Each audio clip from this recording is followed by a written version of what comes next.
সুপ্রিয় দর্শক, আপনারা জানেন যে এদের বাসায় কোনো নলকূপ ছিল না। আমরা নলকূপটি নিয়ে এসেছি এবং তাদেরকে এটি দিয়ে যাচ্ছি। কিছুক্ষণের মধ্যেই মিস্ত্রি চলে আসবে, তাদের নির্ধারিত স্থানে আমরা এটি দিয়ে দেব। আমরা কিন্তু একটি স্বপ্ন পূরণের দ্বার প্রান্তে এবং আপনাদের মাঝে সেই আনন্দ ছড়িয়ে দিতে চাই। আমরা তাদের বাসায় নলকূপটি স্থাপন করে দিব। এই কারণে আমরা বর্ষিয়ান এক নলকূপ স্থাপনকারী তাকে নিয়ে এসেছি, যে আমাদের জন্মের আগের থেকেই নলকূপ স্থাপন করে। দেখতে থাকুন কি আনন্দ উৎসাহের সঙ্গে চলছে আমাদের এই কর্মযজ্ঞ। এখানে দেখতেই পাচ্ছেন সেই জায়দুল সাহেব, যার বাসা এটা। তিনি পেশায় একজন রিক্সা চালায়, কিন্তু তার পিত্তথলিতে পাথর রয়েছে। সেই কষ্ট নিয়ে তিনি রিক্সা চালান, চিকিৎসা করার টাকা কিন্তু তার নেই। আমি তাদের সঙ্গে কথা বলার চেষ্টা করতেছি, তারা কিভাবে এটি সেটিং করবে এবং কিভাবে এটি কাজ করবে। এই যে ছাঁকনিটা দেওয়ার কারণটা কি? হ্যাঁ, এটা দেওয়ার কারণটা কি? বালু ঢুকবে না, না শুধু পানিটা বের হয়ে আসবে। আয়রন টায়রন থাকলে আয়রন কি ছাঁকনি কাটবে? না, আয়রন কাটবে না।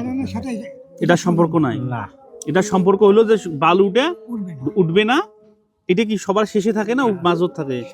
শাসক মানে একদম নিচে থাকবে হলো এটা। একবারে নিষেধ। এই যে ম্যাথ বালা ঢুকবেন না। ও আচ্ছা, মানে এটা মুখটা যাতে হ্যাঁ, বদ্ধ একদম থাকবে। বন্ধ হয়ে যায়, হ্যাঁ, একদম বদ্ধ। সস্তায় এই কাজ। হ্যাঁ, সস্তা এই কাজ। এটি তো আরো মেলা কিছু দেওয়া গেলে, কিন্তু বোতলটা দিলে বোতলটা দিলে কাজ নিয়ে তখন কাজ তো পচাই না মাটির তল। হ্যাঁ হ্যাঁ, মাটির তলত কাজ পচাই, দেখেন তো ভালো করে। না না, কাজ তো বসবে না, কাজই তো মাটি দিয়ে বানায়।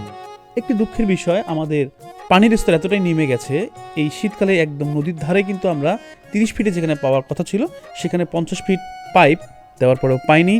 সম্পূর্ণ ভিডিওটি দেখুন, আনন্দের ভাগিদার হন, শেয়ার করে সবার মাঝে এই হাসিটি ছড়িয়ে দিন। আজকে কিন্তু নিজেকে অনেক ভাগ্যবান মনে হচ্ছে এ কারণে যে আমি নিজে একটা পরিবারকে হেল্প করতে পারছি আপনাদের দোয়ায়। একমাত্র আল্লাহ তাআলার অশেষ রহমত ছাড়া এটি হয়তো সম্ভব ছিল না। দেখুন, এই নলকূপ স্থাপনে কিন্তু বাসার সবাই হেল্প করতেছে। তাদের মুখের যে চাহনি, তাদের যে হাসি, তাদের যে দীপ্তি, এটি আপনাকে এক অন্য ভুবনে নিয়ে যাবে, যেটা আপনি 5 স্টারের লাখ টাকার হোটেলেও পাবেন না। কি সালাম, কেমন লাগতেছে?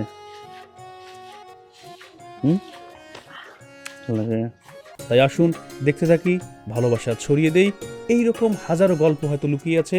আমি একাই হয়তো সব সমাধান করতে পারবো না, কিন্তু আমার চোখে যা পড়বে ইনশাল্লাহ আপনাদের দোয়ায় আমি সেটি করার আপ্রাণ চেষ্টা করব।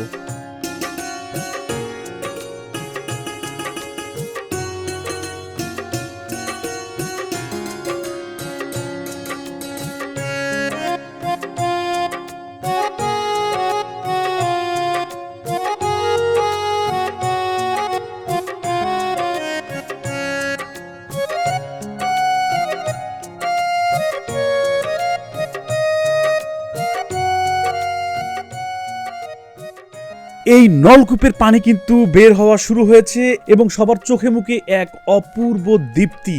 সবাই যেন অধীর আগ্রহে আমরা অপেক্ষা করেছিলাম আল্লাহ তাআলার এই অশেষ রহমত দেখার জন্য। নলকূপের গোড়া থেকে নিচ থেকে পানি পড়তেছে এবং আমরা চারপাশ বালু দিয়ে ভরাট করতেছি যাতে ময়লা পানি সেখানে না ঢুকে। এবং এই সুমিষ্ট পানি একটি পরিবারের আশার, প্রতীক্ষার, ভালোবাসার।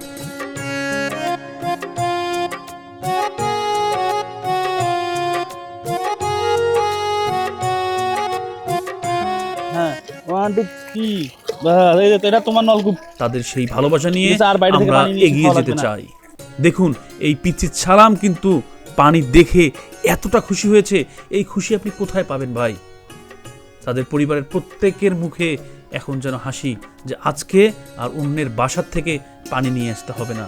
এই হাসি দেখুন, নিজে ফিল করুন।